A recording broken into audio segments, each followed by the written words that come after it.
go. It is 9:46 right back here on the second day of February in the heart of the Riverbend. That's downtown Alton. And coming up in, well, man, it's coming closer and closer. I didn't realize we're that close to Valentine's Day already. On the 14th of February, you can hear our presenter for help me with the name of this group again, because I always botch this on the newscast too. Piasa Palisades Group. I did it the last time, and guys, you wouldn't believe my text line just ripped me to shreds because I pronounced it wrong, which, I mean, you guys have such a really cool thing going. So on the 14th at Old Bakery Beer Company, and by the way, a fantastic venue for any type of engagement like this. Yes. We're going to be learning from the man himself. What are we going to be learning about at this presentation? We're going to be learning about paddling on big rivers, which there's a paddling community in the St. Louis region, and we get out on those big rivers quite a bit. There a lot of people, are intimidated about paddling on the Mississippi or the Missouri or the Illinois. It's a big river, but with a little bit of training and the right equipment and under the right conditions, it's actually a great time to get out on the river. Well, absolutely. And too, that's something I wanted to ask you about, because when I think of, kayaking on the Mississippi here, I'm going, man, I drive by that river a lot and that water looks a little rough, but it's pretty manageable. Yeah, absolutely. And you have to stay within the guardrails, right? So you check the wind speed, which is the most important thing, because you can get whitecaps out there, and I'm not always going to be out there when there's 25, 30 mile an hour winds. Right. But there are several days of the year you got 4 or 5 mile an hour winds. That river can look like glass out there, and you can get out there with the right boat and a little bit of training. And just being aware of the barge traffic and recreational boat traffic, it's just a great time. Very peaceful, serene, out on the Mississippi. Absolutely, and the Illinois. Craig got me in one of his kayaks, and we went around an island right off of Grafton, and it was beautiful. Where the Mississippi and the Illinois River come together. So we really like. This is so neat, because there's so many avenues of the area that I've still yet to explore. And right off the bat, it's areas like this where I haven't been able to really, number one, have the guts to do it, because I'm not very confident in my ability on a kayak, but just to learn about some of the other waterways and explore those. Right. And, Craig, over your experience, how often, when did you start kayaking really and getting into the thick of this? Oh, about 2005, I'm like everybody else. I went and did canoe trips in Missouri on the Current and the Merrimack. But in 2005, a friend of mine got me into whitewater kayaking. Actually, that's where I kind of started with more of a high-performance kayaking, I guess. So I was really kind of addicted to whitewater for about 12 years or so, and then got an interest in sea kayaking and big rivers, and I've been out on the Great Lakes and Lake Superior, and now I'm really just a big river paddler. So. I love it. Well, can you take us through the different types of kayak? Because I had no idea that there was, I'm just going to be honest, I'm kind of oblivious to a lot of these things. And when you say whitewater kayaking, all I imagine is the rafting trips, and how dangerous those could be, but you're maneuvering those waters in a kayak. Yeah, and that takes a lot more training on the whitewater side of things than it would be getting even out on these big rivers in the Mississippi. There's certainly a skill that has to be learned, and you can get educated with the Missouri Whitewater Association here locally. They have pool sessions, and then they have clinics where they take you out on the whitewater. But you were talking about kayaks, so. Right. It's all about the length of the boat, really, which tells you what type of boating you're doing. So the whitewater is going to be 6 to 8 foot long. It's going to be a short boat without a keel. And then the recreational boats that everybody takes out on these lazy rivers in Missouri and Illinois are going to be 10 to 12 foot long. A lot of the outfitters have these sit-on tops that are those length and everything, get you out on the Current River kind of thing. But the sea kayaking, you really need to be at least 14 foot, given some of the waves that might be out there. So 14 to 17 foot long is what you want to be in, and you're out in the big river. And just right off the bat, too, what I'm thinking is just, I guess the longer the boat, the harder it is to control. Is that why you have shorter ones for the whitewater and different types of high performance? Yeah, you are right on the money. Look at that. See, I'm already learning here. We're going to get you out in the water soon. So it's all about turn radius. So in whitewater, you really need to be able to make those sharp turns and catch eddies and run ferries and really be extremely maneuverable. So a shorter boat has a very short turn radius and very responsive. But when you're out on the Mississippi, the waves can get, we've been out there when there's 2-3 foot standing waves at times, not often. Right. And those little boats, if you're in a little boat, which I wouldn't recommend, are just not gonna make it out there. They're gonna get pushed around quite a bit, and those longer sea kayaks can handle those waves. We have kayaker friends who have kayaked all the way from the source of the Mississippi River up in Minnesota all the way to New Orleans. 3 women in particular. One, whose name is Joan, I can't remember her last name, but Joan Twillman? Joan Twillman and her friend Yolanda Wood. And Yolanda Wood. So people shouldn't be afraid of it. They just need to get familiar with it. And here you have 3 women. One was, both of them are senior citizens, but they're in good shape. You have to be in good shape to be able to do it. So That is incredible. I mean, that would be a trip of a lifetime to take the Mississippi River all the way down. That's right. But Yeah, 2,300 miles. that's what I was going to ask you. It's a little known fact. There are, sometimes upwards of 50 people a year that paddle the entire length of the Mississippi, source to sea. This past year, Dale Sanders from the Memphis area broke the Guinness Book of World Record and paddled the source to sea at 87 years old.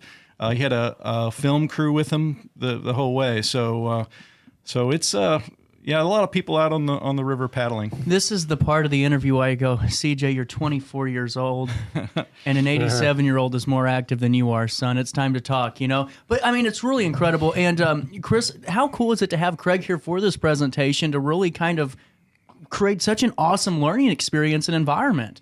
Well, it's fantastic. Craig has been our Sierra Club Piasa Palisades Group outings leader now for about a year or two, and he sets up not only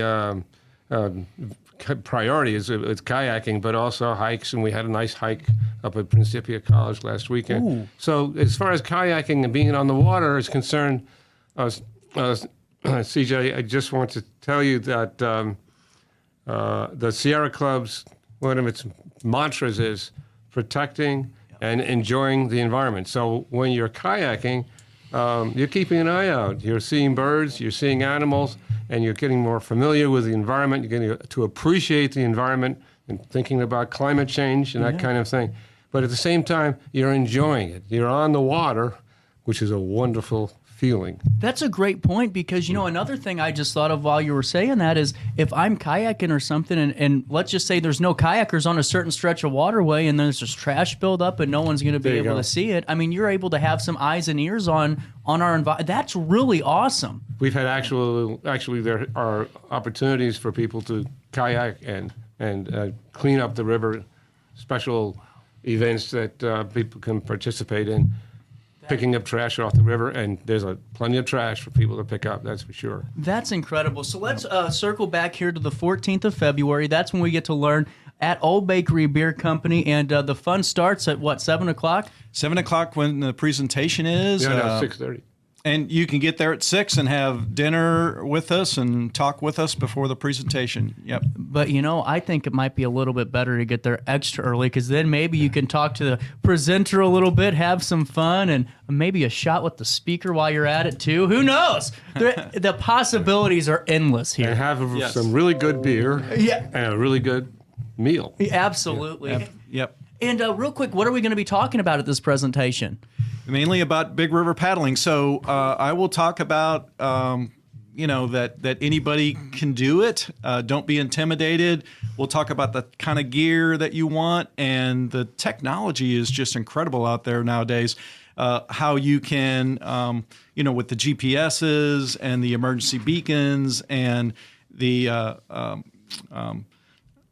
apps that you can have on your phone to track the boat traffic and that kind of thing. We'll go through all that technology because I want everything in my advantage when I get out there, and so I use all of it. Well, and the thing is, I think a lot of us fall into this. No matter what we're doing, it's when we have technology, we'll just rely on that. But sometimes we don't even know how to use the darn thing correctly. So I think that's Right. a really important opportunity there too. And how long is this engagement going to be? The presentation as a whole, about an hour, hour and a half?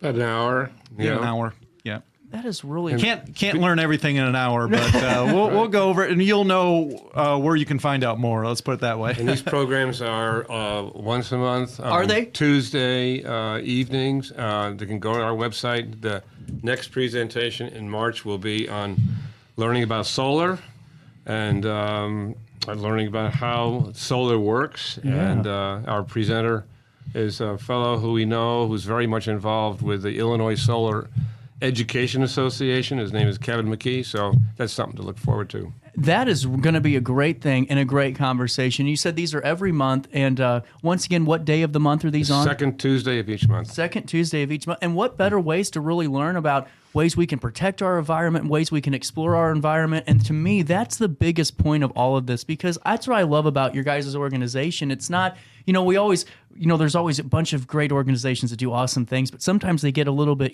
preachy with what they're doing. You guys are like, no, let's get out there and let's explore. Let's have some fun and enjoy our environment. Let's learn together and let's save together. I love it. And Chris, I got to ask you, what's been your favorite kayaking trip around the area's waterways? Well, my favorite kayaking trip was the one I went with Craig. We went around this island. I wasn't sure just how. I said, "Come on, Chris," because I'm only 82 years old. And you know what? I guarantee you'd be paddling faster and harder than I would. I'd be running out of steam near the port. Just incredible. And Craig, for somebody who is still a little bit because there is a conception that if I go into the river of any type of boat, I might get sucked under the current, or is it too dangerous to swim on, or is it too dangerous to kayak on? What's your, kind of insights to that for somebody who really is interested but nervous about that big river experience? Well, I can't stress it enough that everyone wears a life jacket. Yeah. I'm not going on the water with you if you don't have one on. I'm going to insist on it. And, with we have a training programs with and it's another organization, the Mississippi River Water Trail. Yeah. So you can learn the basics from us on how to get out on the Big River in a little bit more than just 1 hour. But find someone that's really experienced. There's a lot of us out there, and we can get folks out there and be safe. Well, and that's what I like too, because we have ways that we can learn actually how to do it the correct way without, it seems like breaking the bank, or just finding somebody, a local expert like yourself who is so, really just well-versed in this. I mean, there's no better opportunity to learn, especially on the 14th, to kind of get that generic, overview in and then get on the waterways.